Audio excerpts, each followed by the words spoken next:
અમીનભાઈ. માન્ય અધ્યક્ષશ્રી, આજે ગૃહ અને વાહન વ્યવહાર વિભાગની માગણીઓ લઈ હું ગૃહ સમક્ષ ઉપસ્થિત થયો છું. એની ઉપર આ સન્માન્ય ગૃહના લગભગ 8 જુદા જુદા સભ્યશ્રીઓએ પોતાના વિચારો વ્યક્ત કર્યા છે. માન્ય અધ્યક્ષશ્રી, માન્ય વિરોધ પક્ષના નેતાનું ભાષણ હું બરોબર ધ્યાનથી સાંભળતો હતો માન્ય અધ્યક્ષ, અને હું પેન અને કાગળ પણ લઈને બેઠો હતો. પરંતુ સાહેબ, એમાં ખાલી સોરાબીદના નામ સિવાય બીજું કશું જ લખવા જેવું નીકળ્યું નહીં. એની એ જ ચવાયેલી વાતો, એની એ જ માન્ય અધ્યક્ષશ્રી અનેક વાર ગૃહમાં ચર્ચા થઈને જે સાબિત થયેલી છે એવી હકીકતો એમને મૂકી રાખ, ગૃહના રેકોર્ડ પર મૂકી માન્ય અધ્યક્ષ. અને સતત જાણે એક વાત એમના કોઠે પડી હોય કે એક જૂઠાણું 100 વાર બોલીએ તો સત્ય બની જાય, એવું એમને માની લીધું લાગે છે માન્ય અધ્યક્ષ. અને એટલે જ કાયદો અને વ્યવસ્થાની પરિસ્થિતિ કથરી છે. સતત છેલ્લા 3 મહિનાથી એક જ રેકોર્ડ વગાડી રાખે છે. માન્ય અધ્યક્ષશ્રી, ગૃહમાં પણ એમને એ જ વાત કરવાની ચાલુ રાખી.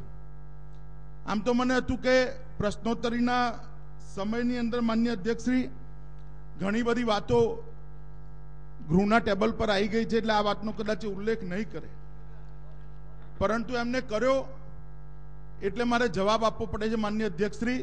એટલે કદાચ ક્યાંક રિપીટેશન થતું હોય તો આપ જરા મન મોટું રાખશો એવી વિનંતી છે માન્ય અધ્યક્ષશ્રી. માન્ય અધ્યક્ષશ્રી સાહેબ, હવે દોલતભાઈને આપ ધ્યાનથી સાંભળવાનું કહો તો એ થોડું કન્ટ્રીબ્યુટ કરી શકે માન્ય અધ્યક્ષશ્રી. માન્ય દોલતભાઈ, તમારું પ્રવચન ધ્યાનથી સાંભળશે પ્લીઝ. માન્ય દોલતભાઈ, એમનું પ્રવચન સાંભળો. ગૃહમંત્રી છે, આપણે કઈ ભૂલ ના કરે પ્લીઝ. માન્ય અધ્યક્ષશ્રી, વિપક્ષના સભ્યશ્રીએ કહ્યું કે ગુજરાતની અંદર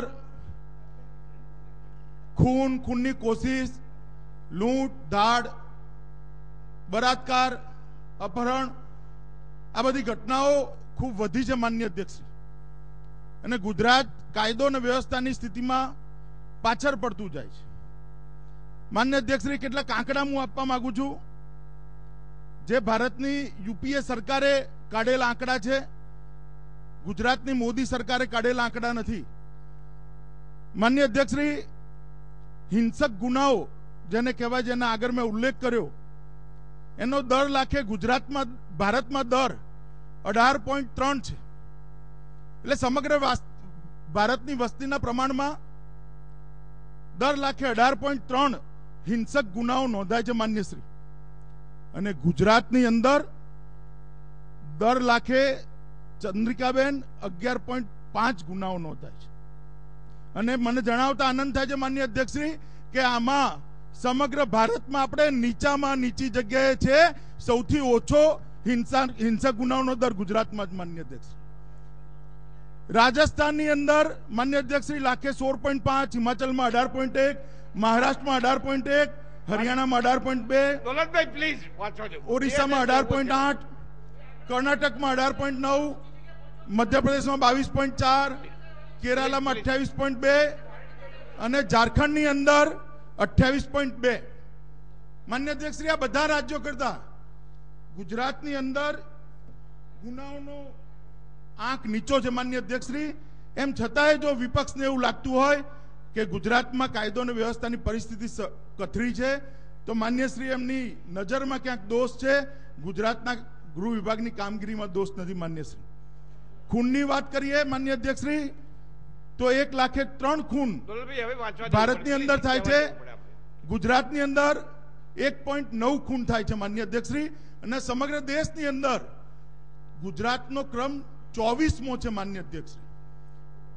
ખૂનની કોશિશમાં સમગ્ર દેશની અંદર લાખે 2.5 ખૂન થાય છે માન્યશ્રી. ગુજરાતની અંદર લાખે 0.8 ખૂન થાય છે માન્યશ્રી.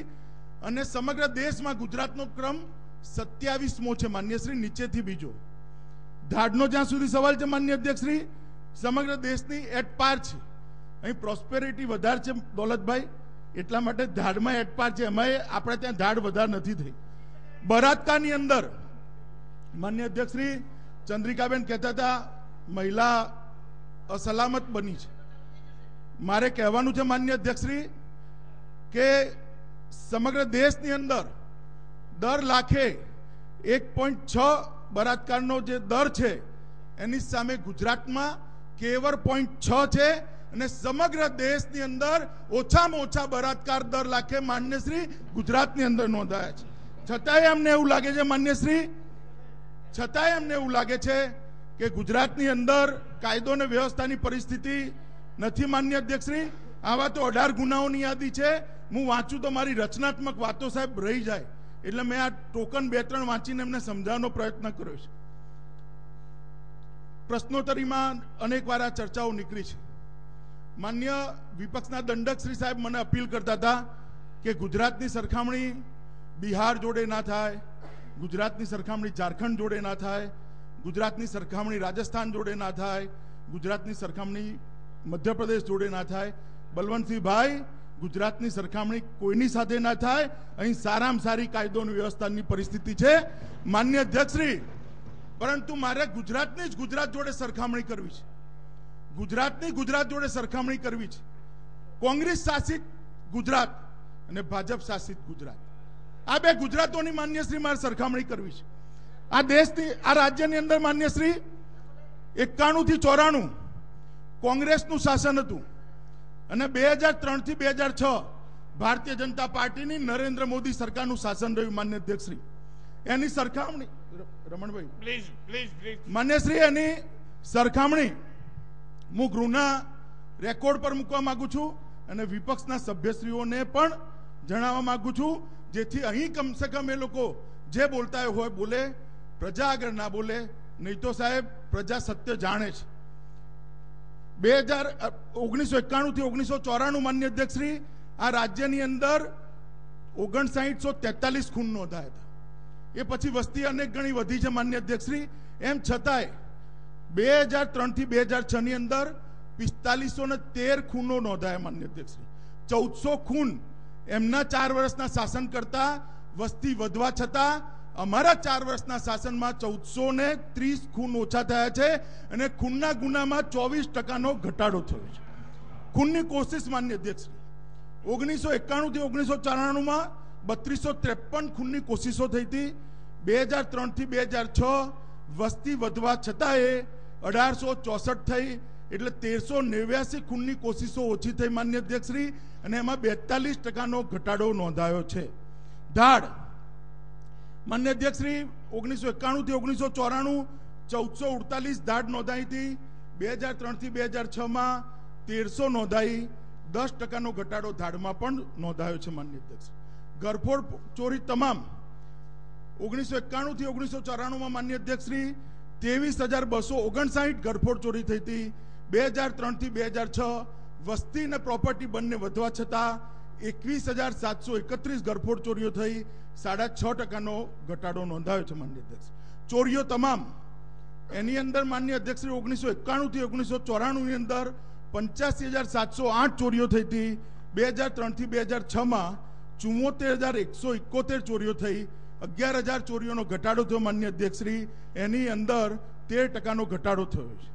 હંગામો એની અંદર 7519 હંગામાના કેસ 91 થી 94 માં નોંધાયા હતા. 3 થી 6 માં 5360 નોંધાયા, 28% ઘટાડો માન્ય અધ્યક્ષશ્રી. ઈજાઓ 91 થી 94 ની અંદર 60,493 ઈજાઓ થઈ હતી. 2003 થી 2006 42,834 થઈ, 17,600 ઈજાઓમાં ઘટાડો તો માન્ય છે. ગુનાઓની અંદર 29% ઘટાડો થયો. કુલ ગુનાની અંદર માન્ય અધ્યક્ષશ્રી વસ્તીની અંદર લગભગ 20% કરતાં વધારો થયો છે, ગુનાની અંદર લગભગ 22% કરતાં વધારે ઘટાડો થયો છે. આ બતાવે છે કે તમારા શાસન કરતાં અમારા શાસનની અંદર, મોદી સાહેબના શાસનની અંદર, દોલતભાઈ મોદી સાહેબના શાસનની અંદર ગુજરાત શાંત છે, સલામત છે, સમૃદ્ધ છે.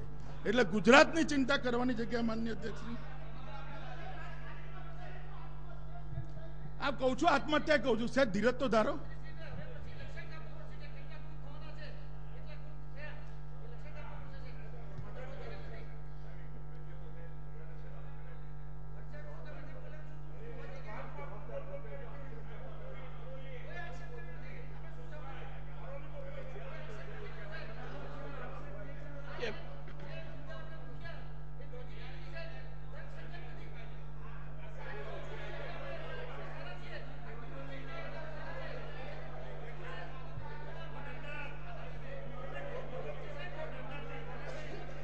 પ્લીઝ પ્લીઝ પ્લીઝ ડોન્ટ બેસો, પ્લીઝ ડોન્ટ પ્લીઝ. અત્યારે આટલા શાંતિથી એમને બધી વાત સાંભળી તમારી, સભ્યો પણ વધારે બોલવા દીધા, અને કોઈ વાત ન કરતો પછી આપણે શાંતિ સાંભળવા પડે. Please please please. હવે આમ જો તમે અશોકભાઈ સામે ના જોશો, સામે જો અમિતભાઈ સામે. ચાલો ચાલો પ્લીઝ અશોકભાઈ. માન્ય અધ્યક્ષ શ્રી સાહેબ આ અવલોકનો બંધ જ નથી કરતા સાહેબ, સતત અવલોકનો કરે છે. એમની તબિયત બરાબર નથી એટલે હું કહી શકતો નથી. Please please please.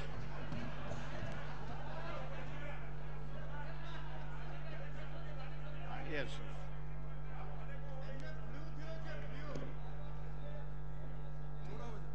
મારો ટાઈમ જાય છે.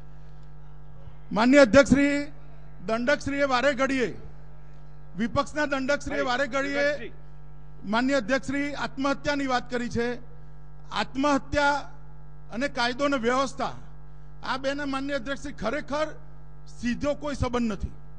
આત્મહત્યા અનેક પ્રકારના કારણોના લીધે થતી હોય છે માન્ય અધ્યક્ષશ્રી, છતાંય એમને વારંવાર પ્રશ્ન ઉચ્ચારી કાયદો અને વ્યવસ્થા જોડે જોડવાનો પ્રશ્ન કર્યો છે, એટલે હું જવાબ આપવા ઉભો થયો છું માન્ય અધ્યક્ષશ્રી.